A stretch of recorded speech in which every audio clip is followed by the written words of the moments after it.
Have you ever written a hook for a YouTube video and thought that the hard part was over? Well, think again, because there is a major mistake that even the most experienced YouTubers make right after the hook, and it causes retention to go like this in a way that most videos can never recover from. But after writing and reviewing hundreds of YouTube scripts for channels of all different sizes, I've discovered a simple fix for this problem that's going to ensure your videos never run into this problem. So today I'll break down exactly what this mistake is and how to use that fix so you don't lose 50% of your viewers in the first minute. So what exactly is this mistake and why does it cause such a problem?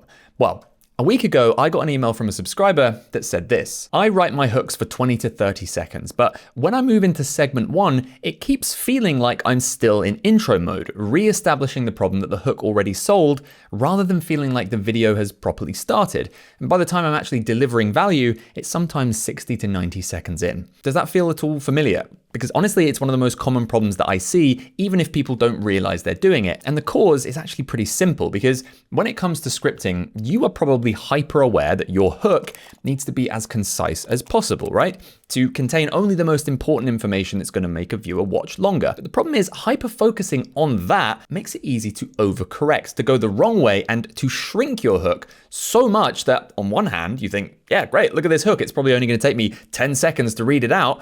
But on the other hand, you're now probably a bit insecure that the hook doesn't actually sell your video to your viewers enough to keep them watching. The result of which is that your first actual segment, the place where you're supposed to start delivering value, ends up just being a repetition of everything you already said in the hook, but in maybe a bit more detail. And this is a nightmare for retention because your viewers are just going to start skipping ahead to try and find the moment where the actual value starts. So the first part of this fix, before we even worry about the post-hook problem, is to make sure that your hook itself is actually pulling its weight. You need to be okay with the idea that you might have to extend your hook by 5 seconds, maybe 10 seconds, if it means you've sold the value of the video properly. Really focus in on your viewers' pain points, what they want, and why you're the person to fix it. And when you're confident all of that is in your hook, well, then it's time to move into segment 1. I think this is a real problem. People get so obsessed with the 30-second thing when it comes to hooks, and it kind of breaks the whole point of what a hook is designed to do. It can be 10 seconds, it can be 20, it can be 30, it could be 40. The point is, have you convinced them to watch or not? If no, make it a little bit longer. It's totally fine. But that brings us back to the post-hook problem I spoke about. And this is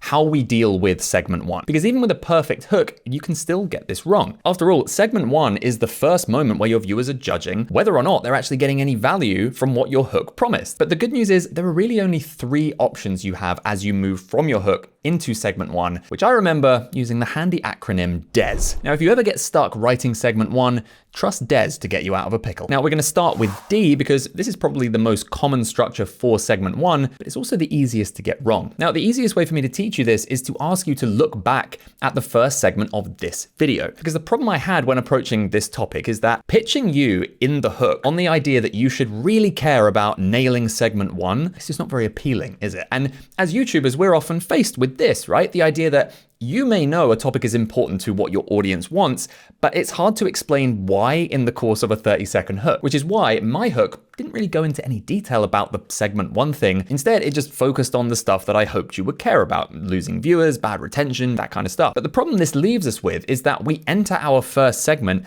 kind of unable to get into the meat of the subject because we still need to explain what the video is actually about. To give you another example here, let's imagine a video about reducing back pain. Now, the truth about back pain, something I may or may not know a thing or two about, is that it's often caused by having tight muscles elsewhere, including places like your chest. But that's not the headline information you want in your hook, is it? You want to focus on the big punchy transformation that your viewer actually cares about, which would be something like fix your back pain in 7 days without physio. Which brings us back to the first part of our acronym. Because in situations where you know a topic is important to what your viewer ultimately wants, but where it's hard to convey that quickly, you use the hook to sell the transformation, the exciting headline stuff, but you use segment 1 to dramatize the core concept. Much like I tried to in my first segment of this video, which you can go back to this timestamp here and review it to see how you think I did. But sometimes your first segment has a very different job, and this one requires a little more awareness about the structure of your overall script and where your viewers are likely to start getting impatient. Now, there are going to be times where you have to cover something complicated in your content, right? Maybe you're a personal finance channel showing your viewers how to build an investment portfolio from scratch scratch, or a coding channel showing your viewers how to build their first app. Now, what a lot of YouTubers will do here is spend the first segment, maybe even the first few, just defining terminology. Now, take the example of the personal finance channel. To understand how to build a portfolio, the YouTuber might fairly think the viewer needs to understand asset classes and risk tolerance and other things like that first, so they'll spend their first segment or two just defining words like that. And while this isn't unreasonable, it is a big problem for retention. And one of the big lessons I teach inside the YouTube script writing playbook is about the balance of both context and action. Now, while context builds the viewer's understanding, action allows them to act as you would expect. And one of the fastest ways to gain a viewer's trust is to make them feel like they can take action on something early on in the video. And that's especially important in a more complex video, which might require a lot of detailed explanation, might feel quite heavy later on, because think about it, the hook is basically all context. So if you then spend the next 60 seconds giving yet more context and defining these buzzwords, the viewer starts to feel lectured instead of empowered to go and do something. But on the other hand, if your viewer gets a tangible result in the first 90 seconds, something they can immediately go and apply, well, that's a signal that this video is worth their time, even if it gets more complex later on. To go back to the personal finance example, maybe that's showing them how to open a brokerage account in under 5 minutes or something like that. That signal buys you a little more of their patience for the more complicated stuff that comes later. Long list videos, technical tutorials, anything where segments 3, 4, and 5 get progressively harder to follow, these are the videos where segment 1 needs to give the viewer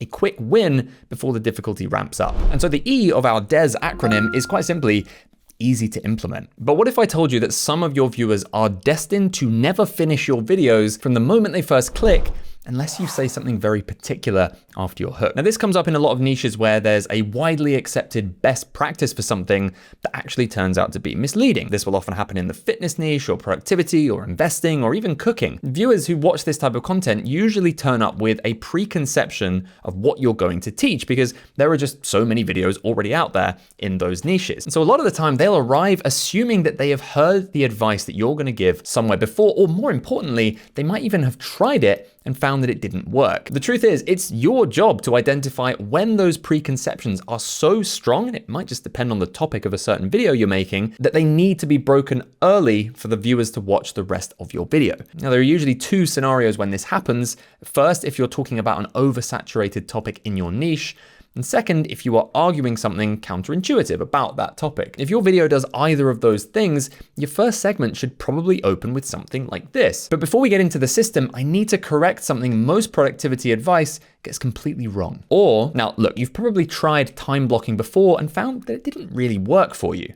But it turns out there's actually a surprising scientific explanation for why. If you can describe exactly why the thing your viewer has tried before doesn't work, and ideally using some sort of data or scientific explanation, then all the better. Because now the viewer sees that you empathize with their situation, that they have previously wasted time trying these tactics they found online, and that you're offering something that's a little different and maybe worth them sticking around to try. And so the S in our DES acronym is quite simply surprising. You want to surprise your viewers early on and show them that this video is not like the rest on the market. So now you know your options for guiding viewers from your hook into segment 1 without simply repeating yourself. But even if you nail that transition, there's still a strong chance that your payoffs are working against you, because most YouTubers fundamentally misunderstand what a payoff is actually designed to do. So watch this video next, where I'll show you the payoff mistake that might be wrecking your channel's retention right now and how to fix it so your viewers stay engaged and come back video after video.